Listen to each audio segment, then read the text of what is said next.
Good morning. Today we're going to be looking at writing and graphing inequalities. We put them with the equations because they operate a lot like an equation does. However, because an inequality has an infinite number of answers to an inequality, we graph them to show that we understand there's just not one answer as in an equation. If it says x equals 6, 6 is the only number that would work. But in an inequality, if we say x is greater than 6, there are an infinite number of numbers that are greater than 6. So we graph them. So today, we're just going to be writing and graphing inequalities. But let's look at what the inequality signs look like. So here they are with just a couple of words or phrases. These are just a few examples. So the first one we have there is the greater than symbol.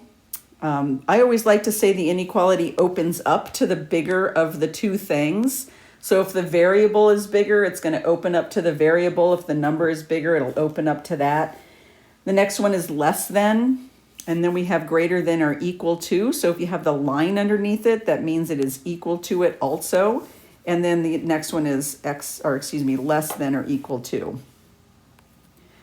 I always like to talk about the elevator test because sometimes it's not really clear whether the inequality has an equal sign underneath it or not.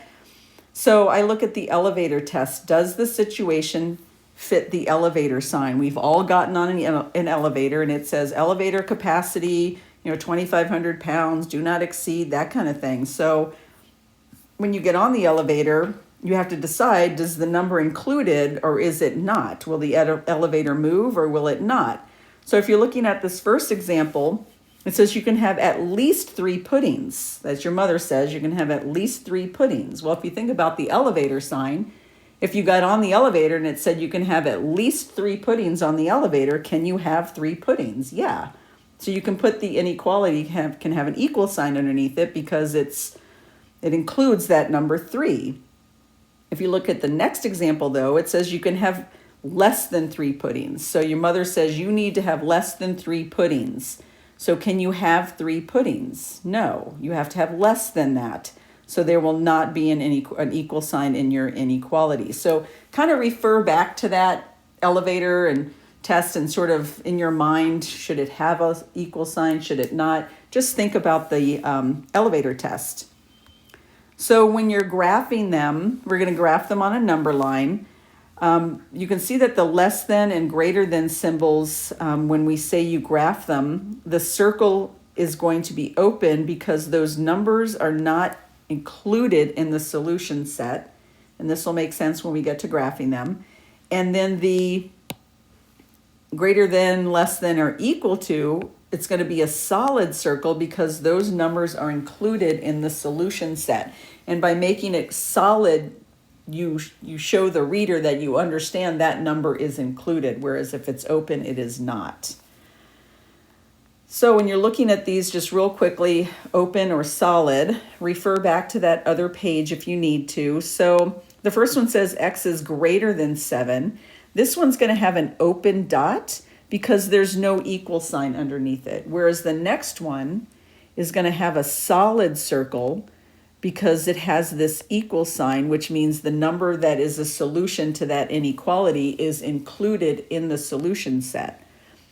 So then this one would be open, open, and solid. So we're going to get to graphing them and you'll kind of see what we mean by this. So open means it's not included, solid means it is.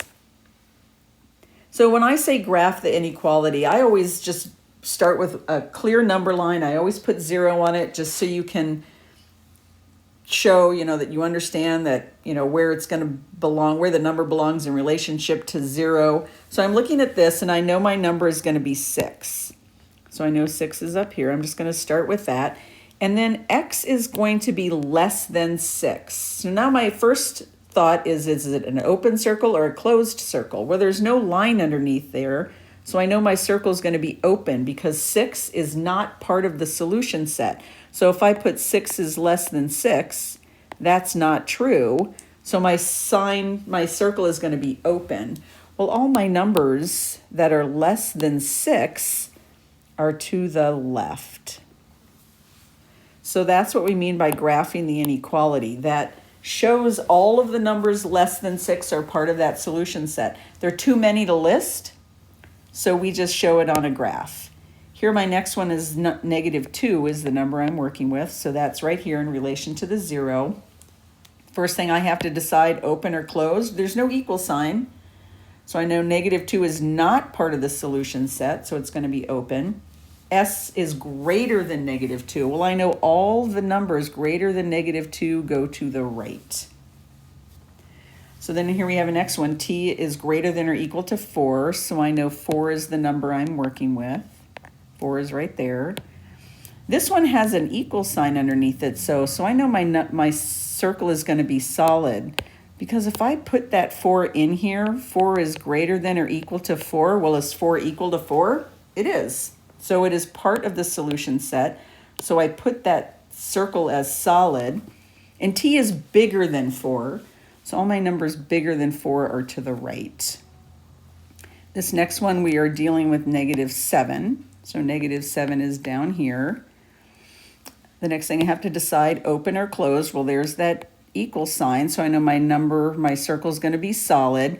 And n is less than, because it's pointing at the n, that means it's smaller than. It's open to the -7, so that means -7 is bigger. And all the numbers less than -7 are going to be to the left. So let's just translate some words here. So the two things I'm working with are x and 5. So I can just put those down there. So x is less than 5.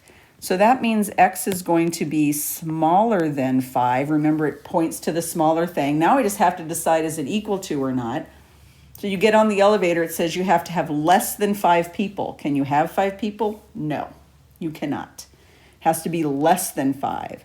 So I'm going to go ahead and put my 5 here on the number line. I know it's going to be open because there's no equal sign underneath. And all the numbers less than 5 go to the left. So now I'm working with V and 2. V is not more than 2. Because V is not more than 2, I know it has to be less than 2. Because it's not more than, it's less than. And now I just have to decide equal sign or not. So you get on the elevator and it says you cannot have more than 2 people. Can you have 2 people? Yes, you just can't have more than that. So here's my 2. It's solid because of that equal sign, and then the numbers are less than. So then here we have this T and -3.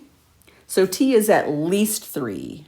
So if it is at least 3, that means 3 is the smallest thing it can be, which means it's going to be bigger. So now let's do the elevator test. You get on the elevator. The elevator says you have to have at least 3 people. Can you have 3 people? Yes, that's the least you can have. So then here's my -3. I know it's going to be solid, and it's opening up to the T, so it's going to go to the right. Here we have R and 7. So R is not less than 7. So if it's not less than 7, it's bigger than 7. So then let's do the elevator test. You get on the elevator, and it says you cannot have less than 7 people. So can you have 7 people? Yes, you can. So then I'm going to put 7 on here. So now we know, because there's an equal sign, it's going to be solid. R is not less than 7, which means it is greater than 7. So then let's go to these. So here I have -6. It's right here. There's no equal sign, bigger, so it's open. And -6 is the biggest thing because it's opening up to the -6, which means the n has to be less than that. So then let's go to 8. I know my circle's going to be solid. M is greater than, or 8 is less than M, and which means M is greater than 8, which means it has to go to the right. So here we have -2 is down here. No line, so I know it's an open circle. -2 is smaller than all of these numbers, so all of the numbers bigger go to the right. Here we have 9. I know it's going to be solid. And U is smaller than, because 9 is bigger than. So all the numbers smaller than 9. So when you're graphing them, you don't have to do a whole big graph, whole big number line. Just put a 0 and then put your number in relation to the 0. The biggest thing is solid or not, so use the elevator test. And if you have any questions, let me know in class, because I'd like you to have watched this before you get to class. But if not, we'll take care of it in class.